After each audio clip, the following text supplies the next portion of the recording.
8, verse 49, while he was still speaking to her, so Jesus was still speaking to the woman, a messenger arrived from the home of Jairus, the leader of the synagogue. He told him, "Your daughter is dead. There's no use in troubling the teacher now." But when Jesus heard what had happened, he said to Jairus, "Don't be afraid, just have faith, and she will be healed." Jesus didn't accept the messenger's assessment of the situation. And Jesus encouraged Jairus, and he actually told him to not be afraid. Now, I don't know about you, but sometimes I have to battle fear. And sometimes I have to battle fear more than infirmity, because it can feel scary sometimes. But Jesus went to his house with them.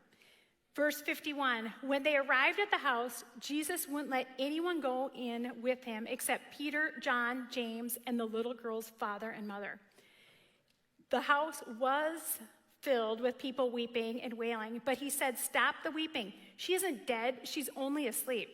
But the crowd laughed at him because they all knew she had died. The book of Mark says it this way, Mark 5, verse 40. The crowd laughed at him, but he made them all leave. And he took the girl's father and mother and the 3 disciples into the room where the girl was lying. Now, those people out there crying and weeping and stuff, those were the rent-a-crowd. They actually were paid by the synagogue to come and honor the religious leader, to weep and just show how important he was. All these people are showing up and grieving over his daughter. But they were the rent-a-crowd, and they laughed at the situation.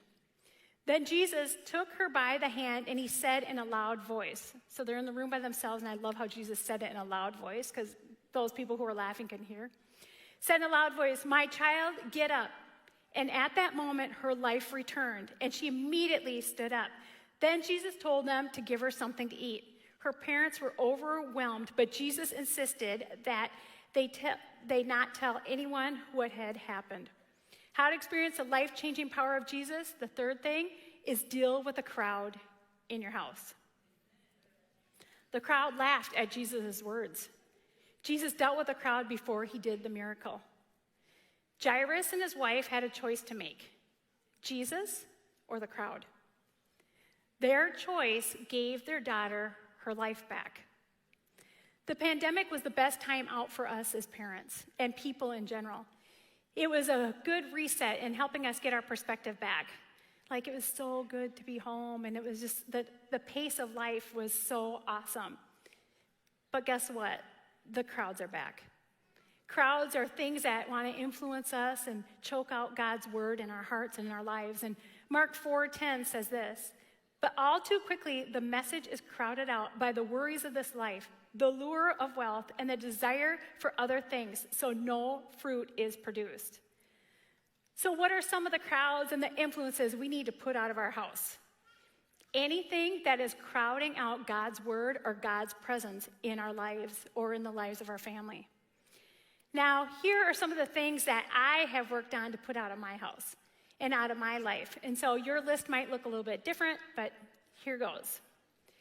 Crowds of busyness. Crowds of overcrowded schedules. Trying to find that time to have a Sabbath rest and put God first, that's a crowd I have to get out of my house. Kids' activities crowding out church.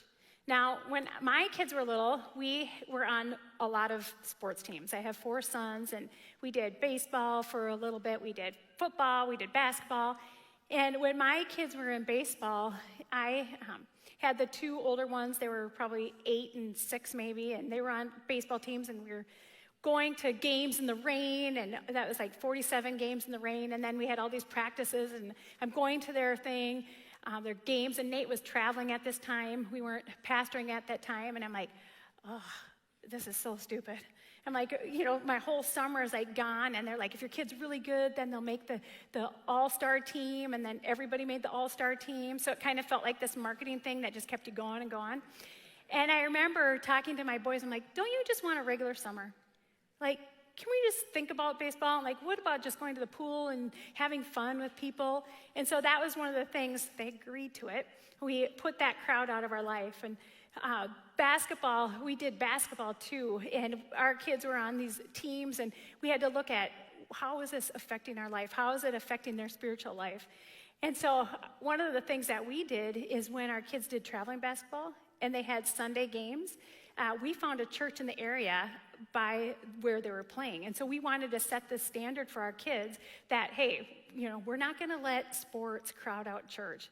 We're going to crowd out the other way. And so we would bring our kids to church, and we got to visit a lot of churches. And I like to say it this way: church being an obstacle for activities instead of activities being an obstacle for church. And so you can find a way to balance that out. And that was one of the things that I worked on, getting the crowd out of my house. Social media, there's influencers on social media who are paid to influence. It's like a modern day soap opera if we're not careful. Like, we got to watch those desires that get stirred up. Like, my life should be like that, and I should have those kind of things. And God, why aren't you moving like that in me? And so there are people that I've had to unfollow to keep envy out of my heart. And entertainment is one of the things that I've really had to deal with in guarding my heart and getting the crowd out of my life. There are entertainment centers that have an agenda for our hearts and for our minds. And I don't like watching certain shows because, I know my weaknesses, I know my temptations, and if I don't know them, people can remind me of them. And so I really watch the entertainment in my house so I don't feed temptations and things that don't please God. It's like, I don't want to be entertained by other people's sin. And at our house, they kind of tease me, I don't even know how to work the remote control. And it's like, it's just something I don't like feeding my desires, my evil desires that are away from God. I had to clean that crowd out of my house.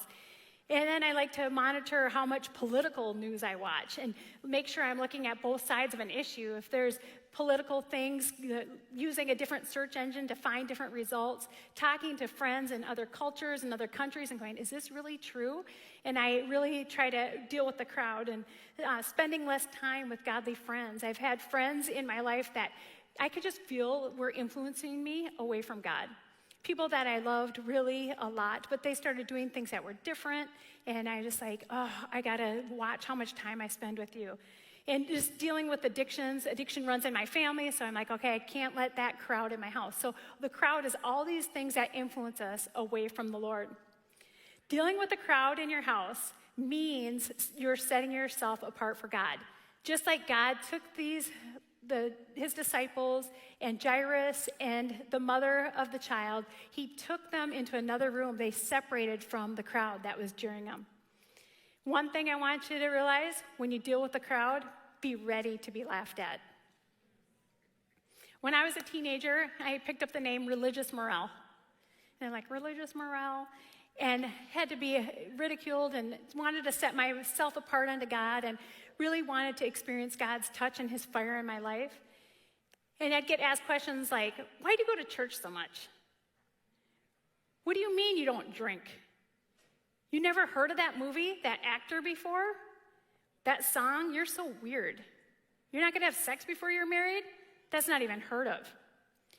You need to know something about the crowds. They jeer, they pressure, they change, and they want you to conform. The Bible has something different to say about that in Romans 12, too. Don't copy the behavior and the customs of this world, but let God transform you into a new person by changing the way you think. And then you will learn to know God's will for you, which is good and pleasing and perfect. When you deal with the crowds in your house, you will experience Jesus in your house. The next generation will be raised from the dead spiritually. There will be no place like home.